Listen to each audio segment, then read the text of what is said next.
Hey, Steve, how are you, my friend? I am good. How are you, Dan? Good. And thanks to everybody for joining us. Really super stoked that you're here to be with us on our next installment of the Music Theory Workshop. Today, we're going to be talking about intervals. Super critical to understand intervals because it's related to chords, it's related to scales, it's how chords are built, arpeggios, it's really critical to understand. If you get this one thing, it can clarify a lot of things in your mind. So thanks for being here, everybody. Really appreciate it. If you have comments, questions, please post those in the old comment box. If you, wherever you're watching this, if you could subscribe, turn on notifications, make sure you subscribe to the YouTube thing. If you're watching on YouTube, make sure you subscribe and turn the notifications on so you can be notified every time we produce a new one of these. We're doing a whole series. It's called the Music Theory Workshop Series. Everything you're going to be learning today, guys, is covered in Steve's Music Theory Masterclass, which is available at guitarzoom.com. It is a classic, what we call flagship course that people just absolutely love, everybody who's enrolled in it. So if you've always been wanting to buckle down and learn music theory from A to Z, from the ground up, Steve's Music Theory Masterclass is the thing for you. Today, we're covering intervals. And if you got questions, guys, make sure you put it in the box there, and we will try our best to help you out. And by the way, if anybody could just pop in the old comments, guitarzoom.com, so anybody who wants to go check that out can. That would be super helpful to us as well. I'm Dan Denley, founder of GuitarZoom. This is my sidekick, Steve Stine, chief guitarist in residence and instructor extraordinaire for 30-something years. And today you're going to be in for a real treat, guys. Intervals. Take it away, Steve. Okay, so what we're going to basically be doing is just trying to learn to understand the names of the intervals and how they apply on the guitar. And of course, you could start anywhere on the guitar. I'm just so it kind of makes sense in terms of my camera angle here, because if I switch my camera angle over here so you can see that, you're really only seeing this. So I'm going to be at the 3rd fret here so you can kind of see the intervals that we're talking about back behind here.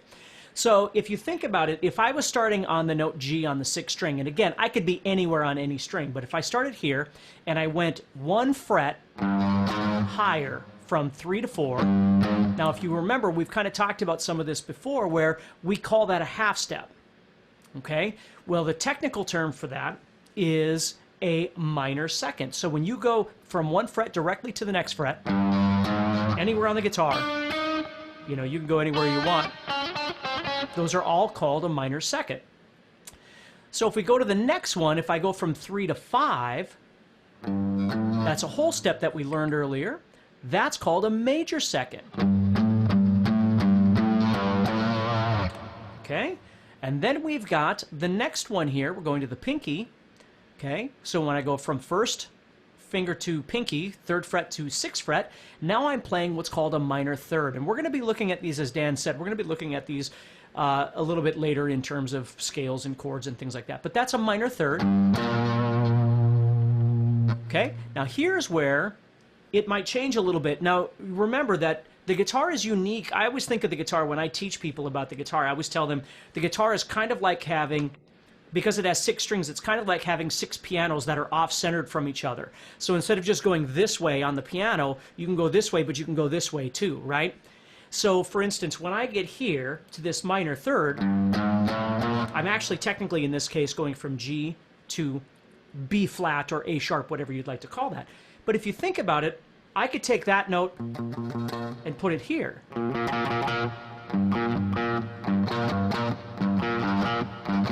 So that's where the guitar can get a little confusing, and we're not going to go really deep into that, but I want you to understand that intervals can overlap in different places on the guitar because the guitar is tuned the way it is. Okay? So minor second, major second, minor third, and if I go up one more again, I'm going to have a major third.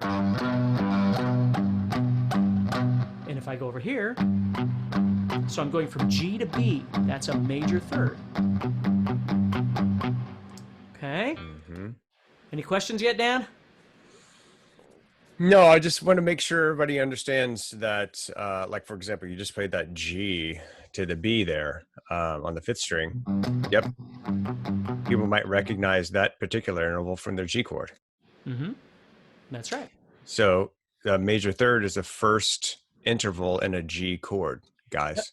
And if you That's remember our conversation about our triads, we talked about major thirds and minor thirds. Well, now yeah. you're seeing them in action. Yes. And speaking of that, guys, you can always go back and check out that video. We're going to put this whole series on YouTube as a playlist. This could be, you can just search up Steve Stine Music Theory Workshop. And we're going to put every single one of these videos in this series there. So if you missed anything, you can always start back at video 1 and go all the way through. So this major third, we did talk about major thirds and minor thirds in the chord video, and now you're seeing how this is related. When you stack these certain intervals, they produce chords. That's why we're going through all of this. You understand diatonically how these things are built from the root. But then we're going to have another video where we talk about chords and how all the different intervals that make up different types of chords. Okay, so you might be like, why do I need to know this? Just trust me, you need to know this. Right. And here's the other thing too, before we move on, just understand that I'm starting on G, but obviously I could go anywhere I want. I could move up to B, and this is still a minor second. And this is still a major second. And this is still a minor third. And this is still a major third. So it's about the distance between two notes. It's not about what the starting note is called. It doesn't matter if you're starting on G, or you're starting on D, or you're starting on A. Those series of half steps or whole steps that they're created from gives it its name. So if it's a half step, no matter where you are on a guitar, on a piano, on any instrument, if you play a half step, it's called a minor second. If you play a whole step, it's called a major second. If you play a step and a half, it's called a minor third. If you play 2 whole steps, it's called a major third. So just think of it that way. So again, I'm just using G as an example, but we could have been anywhere. So let's keep going. So we've got minor second, minor third, major third. Okay, so now we're going to stack them. So I'm on G. Remember, I left off there. Okay, so I did minor second, minor third, which is also here, major third, which is also here. Okay, so now I'm going to go from here to here. And that's called a perfect fourth. Right underneath that finger is a perfect fourth. Okay, and then when I go to the next one here, that note right there, we're going to come back and talk about some of the different names of these things, but right now I'm calling this a diminished fifth. So I'm going from the root, the G, to the diminished fifth here. Okay? And then my next one would be a perfect fifth. So you have a perfect fourth and a perfect fifth, okay, with the diminished 5 in the center. And then if I go over to my pinky here, that is a minor sixth.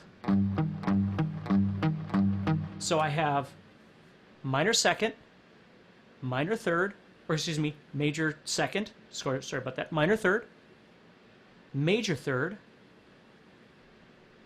perfect fourth,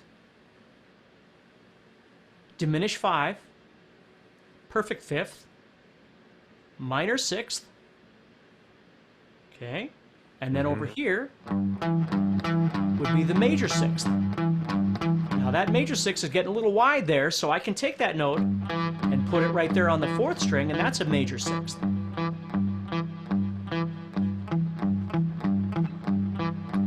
And then we have the minor 7, okay, the major 7, and then the octave. Okay, and those are all the notes within the context of one octave, and of course those can get repeated in multiple octaves wherever you go.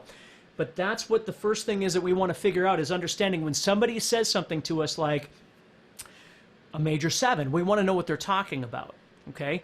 And there's 2 different ways of doing that. Number 1 is you want to be able to apply it to your guitar, and number 2, you want to know what those intervals are in your head. Okay, so if we're going to, in just a little bit here, we're going to apply this to the major scale so you can see how all of this actually works, since we've already been talking about the major scale. Nice. But yeah, those are the intervals that we want to start with for sure. I love it. So guys, what we're talking about right here is measuring the distance between any 2 notes.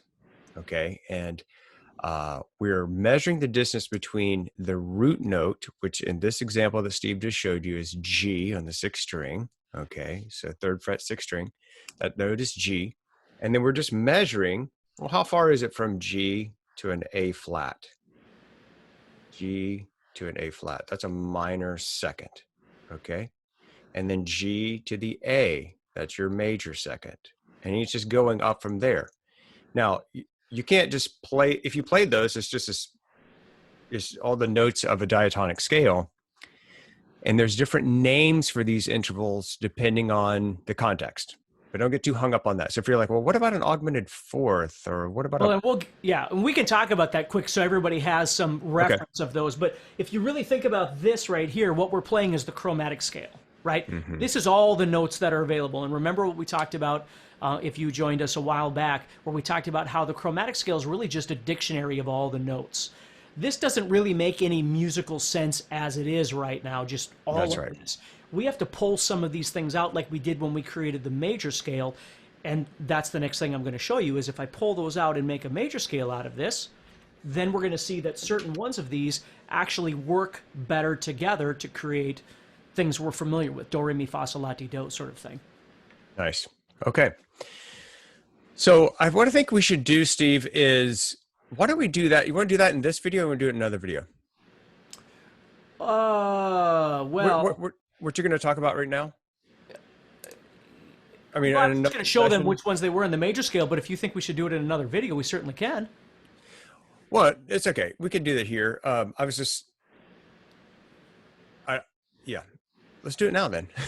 We got time. We got is time, brother. Right. Okay. So if we think about this, if we're going from the root to the major second, to the major third, perfect fourth, perfect fifth, major sixth, and major seventh. Those are the ones that are contained in the major scale. So when you go practicing this thing, that's what I want you to think about. It's just the fact that you're putting in the root, major second, major third, perfect fourth, perfect fifth, major sixth, major seventh, and then the root again. So right there, you can see that those are what we use to create the major scale. Nice. So can you play it now, Steve, and go from the root to the major second, the root to the major third, the root to the perfect fourth, so they can hear those intervals? And guys, what I want you to do is really listen, because he just played the major scale, and now he's going to play the root to each one of those, and you're going to hear, oh yeah, that sounds like something musical. That's because it's coming directly from the major scale, not just the diatonic, which is what we began with.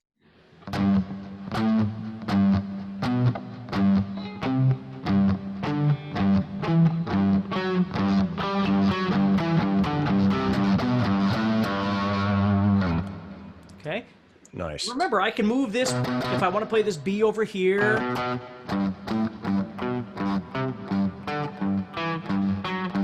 You know, that's the uniqueness of the guitar, is we can play these in lots of different places all over the guitar. I just want you to notice that these are the intervals that we most associate with when we're talking about the major scale. Mm-hmm. And that thing's totally modular. So we just happened to choose G, and he just moved it. What was that, F sharp? You just played? I just played it in G. Oh, okay. Yep. But so yeah, can you show them how like that would just is equally work in any other key? Sure. If I move it up, and again, the names become kind of irrelevant at this point, right? If I move up to B, 7th fret, I can think whole step or major second, major third, perfect fourth, perfect fifth, major sixth.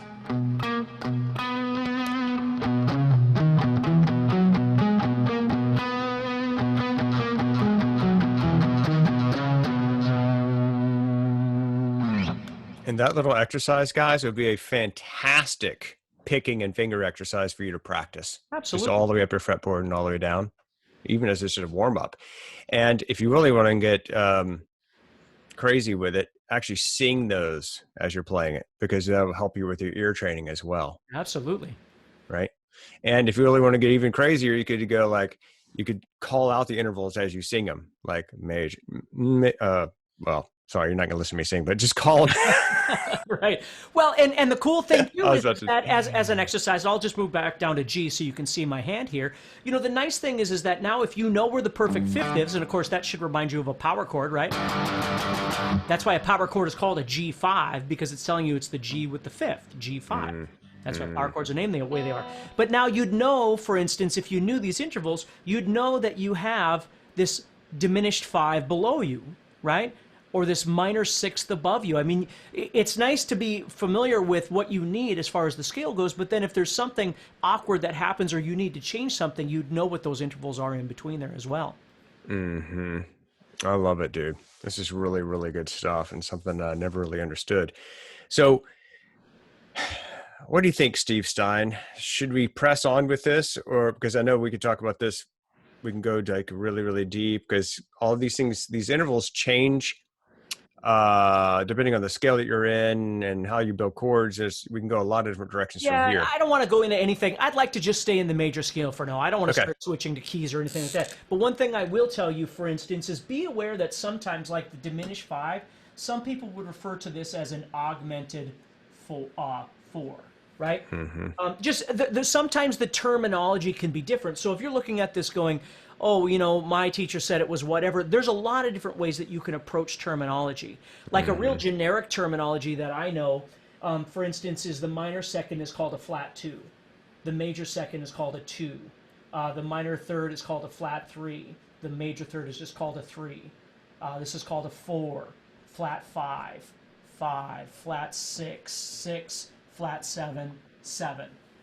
Now, you don't want to get confused by that terminology, but I'm just saying different people talk differently about, you know, theory.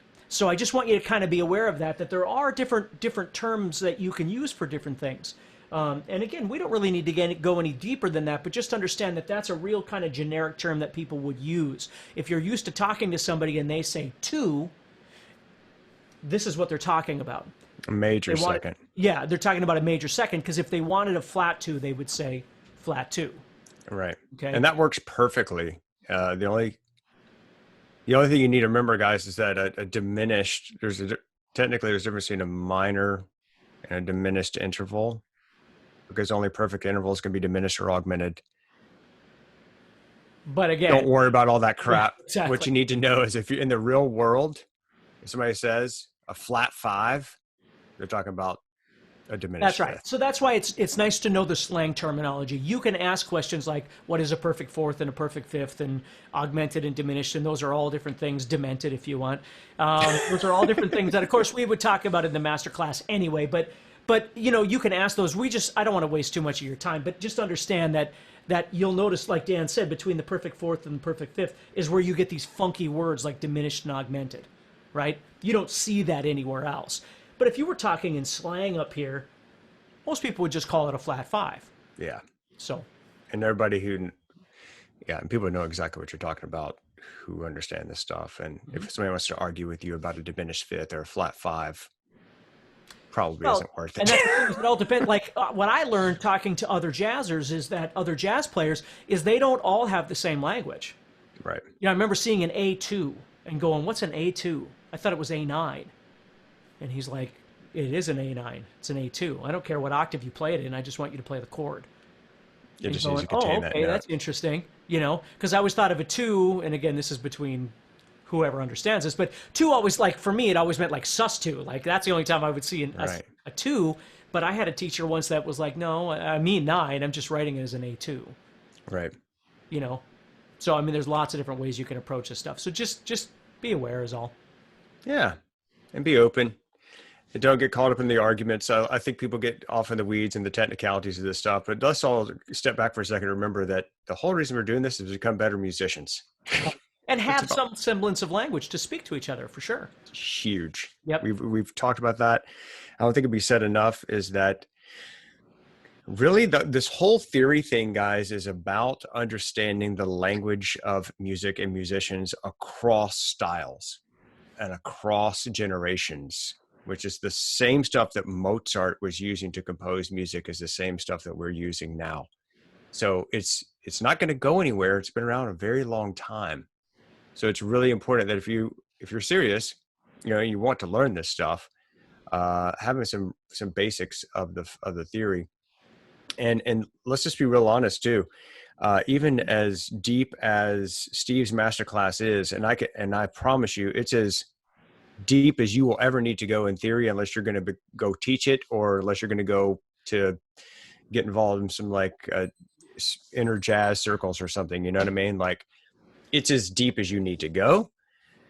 But even as deep as it is, it's like maybe you can go a lot deeper. So I'm only saying that to say, don't worry if you feel overwhelmed right now. It's just like learning a language. You walk into Spanish class on day one when you're 14 years old and your teacher's speaking only Spanish just to freak you out a little bit. It's really overwhelming.